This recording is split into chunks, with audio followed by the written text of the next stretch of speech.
बालमित्रांनो आणि गुरुजनो, माझे नाव सम्राट शांतोदर, मी दुसरीचा विद्यार्थी आहे.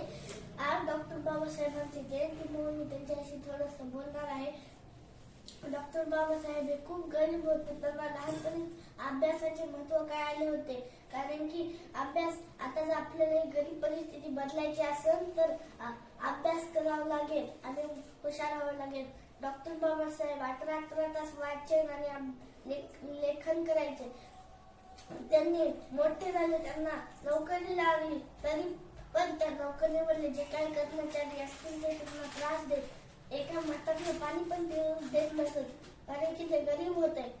तरी पण त्यांनी हार मानली नाही. त्यांनी अभ्यास केला व त्यांनी मोठे झाले. आपला भारत इंग्रज सोडून गेल्यावर डॉक्टर बाबासाहेब विचार करायचे की आपला देश कसा चालणार. मग डॉक्टर बाबासाहेबांनी संविधान लिहिले. संविधान घेताना त्यांनी गरीबाला त्रास होऊ नये म्हणून त्यांनी संविधान लिहिताना काळजी घेतली.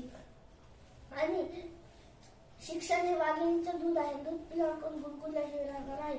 इतके बोलून मी माझ्या भाषण संपवतो. जय हिंद, जय भारत.